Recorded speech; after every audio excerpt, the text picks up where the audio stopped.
Hi, I'm Dustin Abbott, and I'm here today to give you a closer look at the new Sigma 16mm f1.4 DC-DN contemporary lens. So once again, this is a mirrorless lens designed for either Sony E-mount, where it has for APS-C sensor at a 1.5 crop factor, so about a 24mm full frame equivalent. And it's also available in micro 4/3, where the 2x crop factor means that this is closer to a wide normal lens in the 32mm full frame equivalent range. But today we're going to take a closer look at whether this unique lens holds up optically. And in a previous episode, we established that it's a very well built lens, and it has some weather sealing now, which is great to see. I also, unfortunately, put the build quality to the test. I was using one in a harness system along with other cameras and lenses in a wedding shoot, and my Sony a6500 fell off with the lens mounted and bounced down some stairs with me wincing at each one. But fortunately, it held up really well. It stayed nicely centered, and there was barely a mark on the lens. And so, unfortunately, I don't like to do that, but in this case, I have field tested the build quality on the lens, and it passed. So we're going to look at various aspects: resolution, chromatic aberration. We'll look at things like flare resistance and distortion, and different other aspects, and even some coma performance. We'll take a look at that as a part of this breakdown. So let's jump in. Let's look at some images together. The first thing I want to do before I jump more thoroughly into the image quality is just kind of the way that things worked out. I managed to have two different copies of the lens in my hand, one that was initially sent to me for a brief review period, and then I was kind of going to give my opinion as to whether or not I wanted to actually have one for my own kit and purchase one, and so I did. So as a result, I've got two different copies here, and while I didn't shoot the comparison at the same time, there was an overlap of a few days between those two events. I am at the very least able to see if our samples are kind of within the same, frame of reference. So you can see different days, different lighting conditions, so it's not entirely apples to apples. But we can also see, as we evaluate these two lenses, that looking at the textures here and the information, we can see that they are, they're delivering roughly similar image quality here. And so I'm always happy to see that because it indicates just some consistency. And as we look even here towards the edge, we're seeing pretty much a very similar image quality. So if we compare the f1.4 result with the f2 result, and now this is apples to apples shot at the same time, same conditions, and always, just so you know, I use mirror lockup, I turn off steady shot, I make sure that there is a 2-second delay, and put it on a good tripod. So the biggest thing that we're seeing here is that while there is some additional resolution to be had between f1.4 and f2, one of the biggest things that we're seeing is that on the left side there's a bit of veiling, some kind of haze type effect that's due to a kind of lower contrast, and we'll evaluate the reason for that in just a second.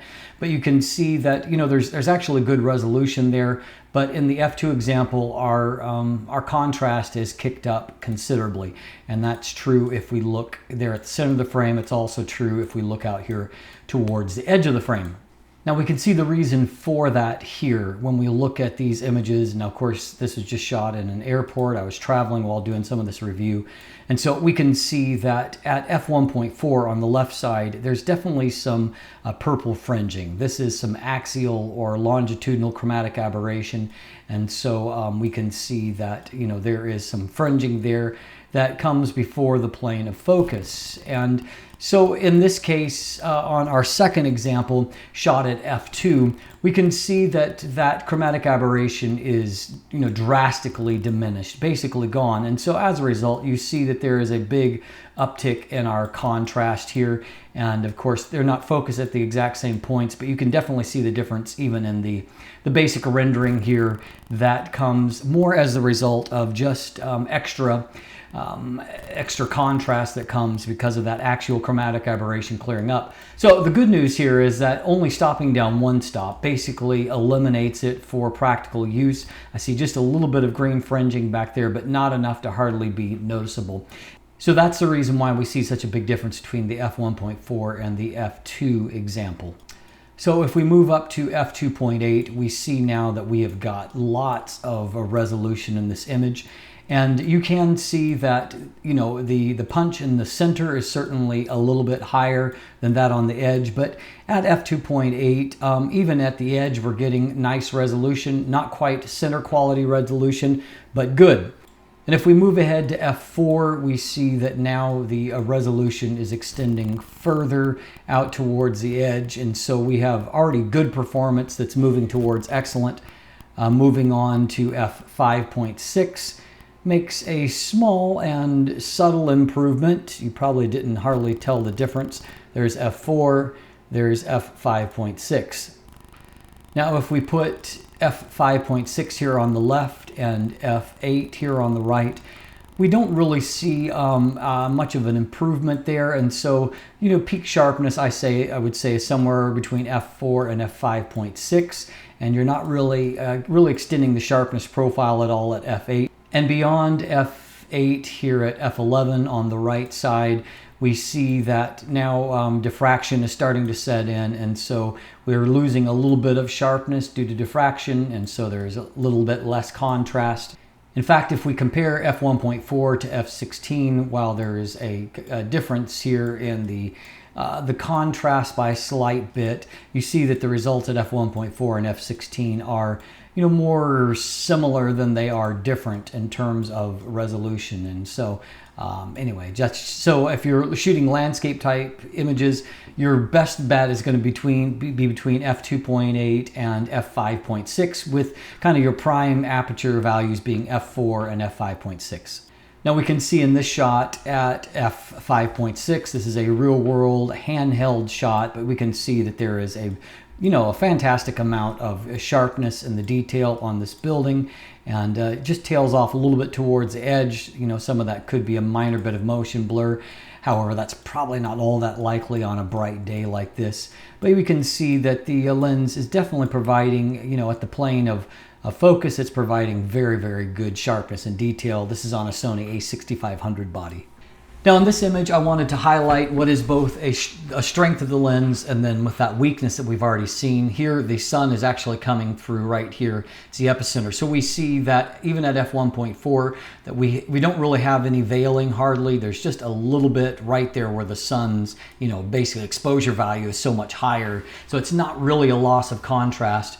But we also see that at f1.4, that the purple fringing is a bit of an issue in this image, and so, you know, that's the negative.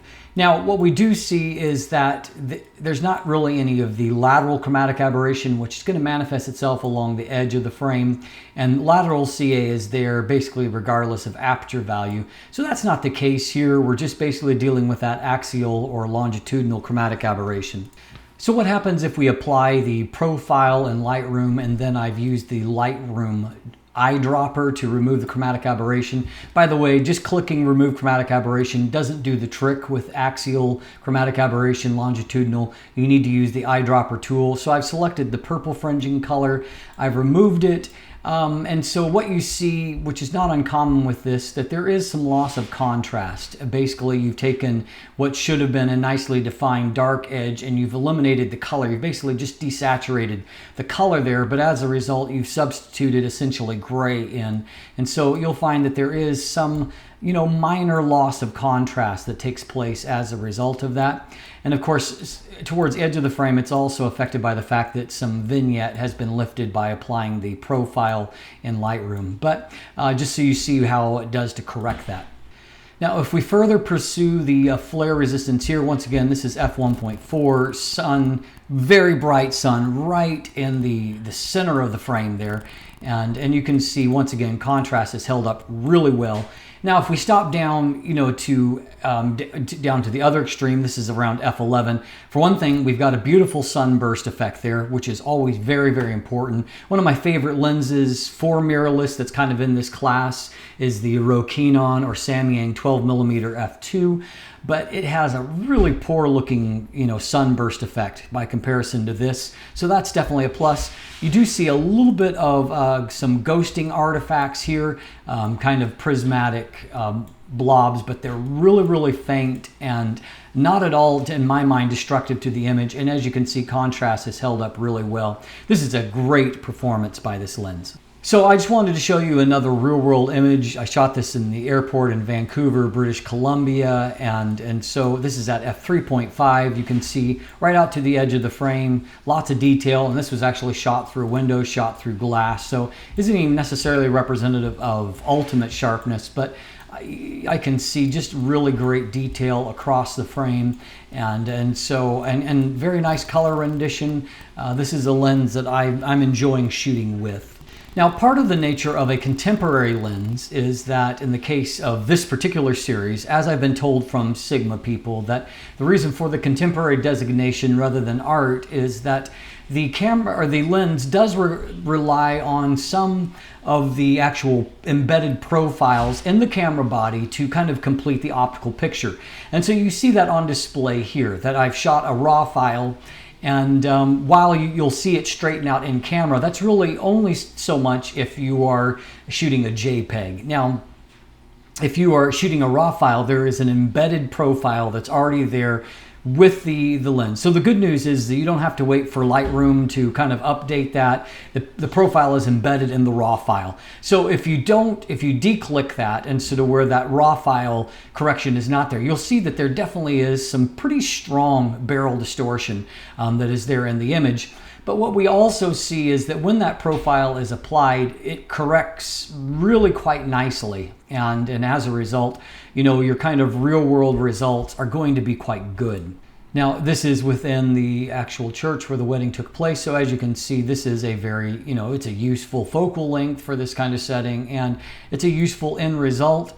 And this is a little bit higher ISO setting due to the light there. And so you can see a little bit of pixel information here and there, which that's kind of my least favorite part of APS-C. But what you can also see is that we've got really fine detail here, even at a 1:1 pixel level. You can make out a lot of information there in that photo. So a nice result from this lens. Now, how about the Bouquet Quality? This is an f1.4 lens, and this kind of wide a focal length, it means that you're not always going to see a lot of bokeh produced.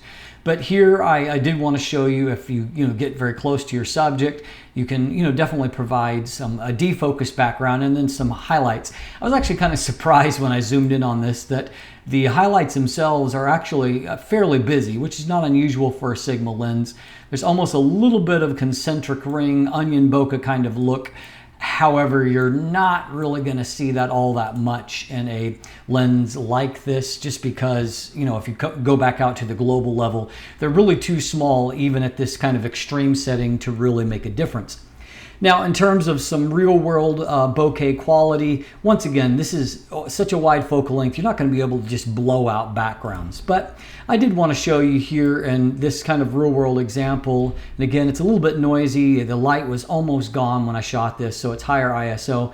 But you can see we've got nice detail on our subject, and then, a defocused background that is still a little bit busy maybe, but artistic. Now, used to its strengths, however, for example, in this image, we see a nice transition to defocus here. I'm shooting pillars outside the venue, and so you can see that I'm actually quite pleased with that result. Definitely that f1.4 aperture gives you some versatility in how you're going to compose and shoot with it. And as we see, even at f1.4, detail here is really pretty decent. And you can see a little bit of that veiling that we observed earlier, but the end result is certainly credible there. And then, of course, our transition to defocus is really very nice.